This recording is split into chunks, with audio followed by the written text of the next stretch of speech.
जय श्री राम दोस्तों, राधे राधे। मैं हूँ पुष्पा उपाध्याय। जय श्री राम, राधे राधे। मैं सीमा पांडे। और आज हम दोनों मिलकर एक देवी गीत सुना रहे हैं। देवी गीत आपको पसंद आएगा तो वीडियो को लाइक कीजिएगा, शेयर कीजिएगा, कमेंट में बताइए देवी गीत कैसा लगा।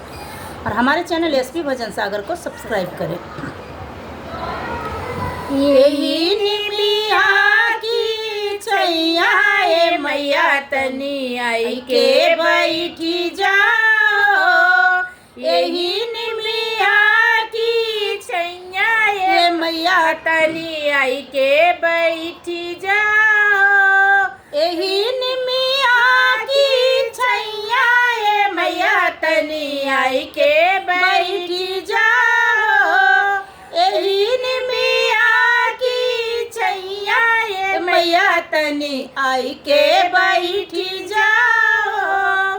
गैया के गोबरा से अंगना लिपैबे, गैया के गोबरा से अंगना लिपैबे। चंदन चौका पुरैबे मैया तनी आई के बैठी जाओ। यही निमिया की छैया ए मैया तनी आई के बैठी जाओ। यही निमिया की छैया ए मैया तनी आई के बैठी जाओ।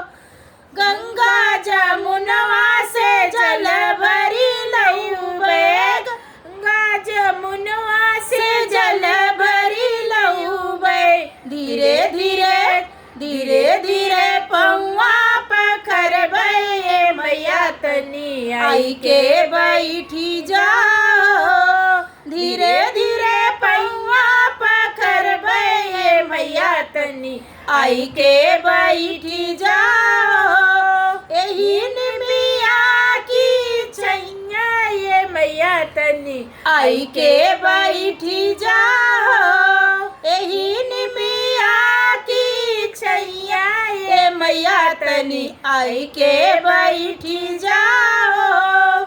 रेशम का डोरी चंदन का पलना, रेशम का डोरी चंदन का पलना।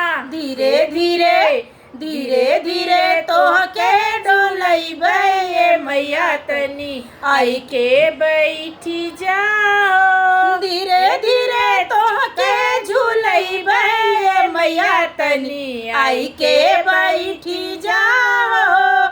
यही निमिया की छैया ए मैया तनी आई के बैठी जाओ।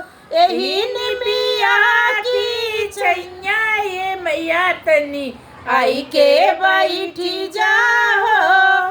यही निमिया की छैया ए मैया तनी आई के बैठी जाओ। यही निमिया की छैया ए मैया तनी आई के बैठी जाओ।